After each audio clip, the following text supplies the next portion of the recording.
Everyone, तो बेटा हम पढ़ रहे हैं मॉलिक्यूलर बेसिस ऑफ इनहेरिटेंस और आज की वीडियो में हम पढ़ेंगे transcription. So let's start the video. तो बेटा ट्रांसक्रिप्शन क्या होता है, हमने सेंट्रल डोग्मा में पढ़ा था कि जब डीएनए से आरएनए बनता है तो उस प्रोसेस को हम बोलते हैं transcription. The process of copying genetic information from one strand of the DNA into RNA is known as transcription. तो जब डीएनए के किसी एक स्ट्रैंड से जेनेटिक इंफॉर्मेशन कॉपी की जाएगी in the form of RNA, इस प्रोसेस को हम बोलेंगे ट्रांसक्रिप्शन। ठीक है, ये प्रोसेस बेटा कॉम्प्लीमेंटारिटी रूल फॉलो करता है। एक्सेप्ट एडेनिन यूरेसिल से बॉन्ड करेगा, यानी थाइमिन की जगह आरएनए में यूरेसिल प्रेजेंट होता है। ये मैंने आपको बताया था जब हमने पॉलीन्यूक्लियोटाइड चेन का स्ट्रक्चर पढ़ा था। ठीक है, तो इसका मतलब है एडेनिन बॉन्ड करेगा यूरेसिल के साथ, यूरेसिल बॉन्ड बनाएगा एडेनिन के साथ, ग्वानिन बॉन्ड बनाएगा साइटोसिन के साथ और साइटोसिन बॉन्ड करेगा ग्वानिन के साथ। ठीक है, so this process follows complementarity except adenosine base pairs with uracil. Clear? अब बेटा डीएनए डबल स्ट्रैंडेड होता है और काफी लंबा होता है, बट डीएनए का कोई एक स्ट्रैंड और कोई एक पर्टिकुलर सेगमेंट ही कॉपी किया जाता है आरएनए में। अब ये डीएनए का कौन सा स्ट्रैंड और कौन सा सेगमेंट ट्रांसक्राइब होगा आरएनए में, वो डिफाइन करती है ट्रांसक्रिप्शन यूनिट, जिसके बारे में हम नेक्स्ट वीडियो में पढ़ेंगे। ठीक है, बट अगर एक ही स्ट्रैंड और एक पर्टिकुलर सेगमेंट ही ट्रांसक्राइब होना है तो हमें डिफाइन करना पड़ेगा कि कौन सा स्ट्रैंड और कौन सा सेगमेंट ट्रांसक्राइब होगा, जो मैंने अभी आपको बताया कि ट्रांसक्रिप्शन यूनिट डिफाइन करेगी। ठीक है, so only a segment of DNA and only one strand is copied into RNA. This necessitates defining the boundaries that would demarcate the region and the strand of DNA that would be transcribed. Clear? अब कोई एक strand ही क्यों transcribe होगा DNA का, दोनों क्यों नहीं होंगे? तो बेटा अगर दोनों स्ट्रैंड ट्रांसक्राइब हो जाते हैं तो उससे दो डिफरेंट टाइप के आरएनए बनेंगे और उन दो डिफरेंट टाइप के आरएनए से दो डिफरेंट टाइप के प्रोटीन बनेंगे।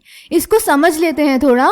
जैसे सपोज हमारा डीएनए के एक स्ट्रैंड का सीक्वेंस है 5 प्राइम ATGC ATGC 3 प्राइम, तो इसके सामने वाले स्ट्रैंड का सीक्वेंस हो जाएगा 3 prime TACG TACG 5 prime. And I hope अब आपको इसमें कोई कंफ्यूजन नहीं होगा।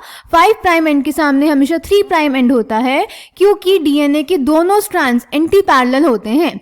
एडेनिन हमेशा थाइमीन से बॉन्ड करता है, थाइमीन एडेनिन से, ग्वानिन साइटोसिन से और साइटोसिन ग्वानिन से। ठीक है, तो ये हो गया हमारा डबल स्ट्रैंडेड डीएनए। अब इससे अगर हम आरएनए बनाएंगे इसके दोनों स्ट्रैंड से, तो वो कैसे बनेंगे? पहले ऊपर वाले स्ट्रैंड से बनाते हैं। तो 5 प्राइम के सामने आ जाएगा 3 प्राइम, ए बॉन्ड करेगा यू से, टी बॉन्ड करेगा ए से, जी बॉन्ड करेगा सी से, सी बॉन्ड करेगा जी से और ऐसे ही आगे का सीक्वेंस हो जाएगा UACG 5 प्राइम।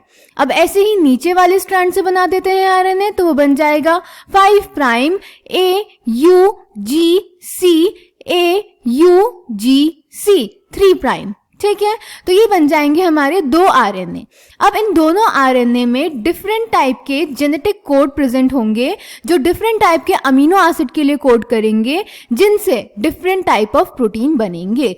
तो दोनों स्ट्रैंड से दो डिफरेंट टाइप के आरएनए बने, दोनों आरएनए का सीक्वेंस देखो बेटा डिफरेंट है ना, तो इनसे दो डिफरेंट टाइप के प्रोटीन बनेंगे। अब अगर दो डिफरेंट टाइप के प्रोटीन बनेंगे एक ही सेगमेंट से डीएनए के, ये सेगमेंट तो डीएनए का एक ही है ना, इससे दो डिफरेंट टाइप के प्रोटीन बन गए, तो हमारा जेनेटिक इंफॉर्मेशन का जो ट्रांसफर होगा वो कॉम्प्लिकेट हो जाएगा। हमें समझ ही नहीं आएगा कि कौन सा प्रोटीन मेन प्रोटीन है, किसकी जरूरत है बॉडी को। समझ गए? तो अगर दोनों स्ट्रैंड्स का ट्रांसक्रिप्शन हो जाता है तो दो डिफरेंट टाइप के प्रोटीन बनेंगे जो कि इस पूरे प्रोसेस को काफी कॉम्प्लिकेट कर देंगे। ऑल्सो सेकेंड रीजन क्या होगा, ये जो दो डीएनए स्ट्रैंड्स बने, अब देखो ये जो आरएनए के दोनों स्ट्रैंड्स बने, क्या ये एक दूसरे के कॉम्प्लीमेंट्री हैं? तो बिल्कुल है बेटा। 3 प्राइम के सामने 5 प्राइम एंड है, यू के सामने ए है तो ये बॉन्ड कर लेंगे ए यू से, सी जी से और जी सी से एंड सो ऑन। तो ये दोनों स्ट्रैंड्स जो बने हैं ये कॉम्प्लीमेंट्री हैं एक दूसरे के, तो ये दोनों एक दूसरे से बॉन्ड करके डबल स्ट्रैंडेड आरएनए बना देंगे। और अगर डबल स्ट्रैंडेड आरएनए बन जाएगा तो इसका फर्दर एक्सप्रेशन नहीं होगा, यानी ट्रांसलेशन नहीं होगा, और ट्रांसलेशन नहीं होगा तो प्रोटीन भी नहीं बनेगा। तो दोनों ही केसेस में हमारे लिए प्रॉब्लम है, अगर 2 प्रोटीन बन जाएंगे तब भी और अगर प्रोटीन नहीं बनेगा तब भी। इसीलिए सिर्फ एक ही स्ट्रैंड डीएनए का ट्रांसक्राइब होता है।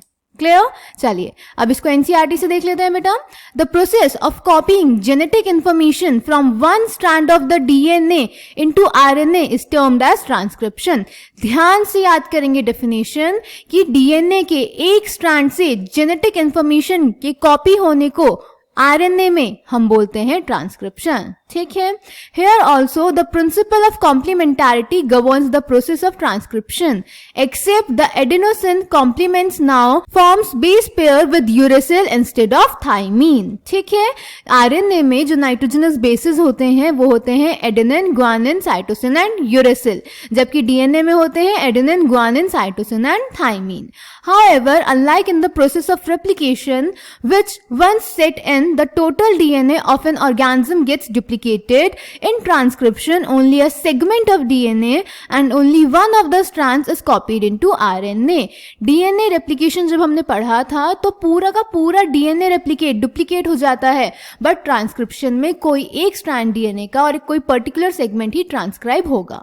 This necessitates defining the boundaries that would demarcate the region and the strand of DNA that would be transcribed। और ये डिफाइन कौन करता है? Transcription unit. Why both the strands are not copied during transcription has the simple answer. First, if both strands act as template, they would code for RNA molecule with different sequences. हमने बनाकर भी देखे। Remember, complementarity does not mean identical, ये आपको पता होना चाहिए। And in turn, if they code for proteins, the sequence of amino acids in the proteins would be different. अभी explain किया मैंने आपको। Hence, one segment of DNA would be coding for 2 different proteins, and this would complicate the genetic information transfer machinery. Second, the 2 RNA molecules, if produced simultaneously, would be complementary to each other, hence would form a double-stranded RNA.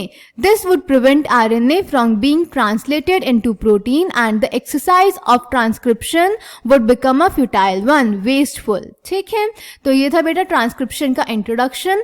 Next video में मैं आपको बताऊंगी transcription unit के बारे में। ठीक है, तो अब तक इसको ध्यान से पढ़ेंगे, अपने नोट्स बनाएंगे प्रॉपरली, और कोई भी डाउट होगा तो कमेंट सेक्शन में पूछ लेंगे। Thank you.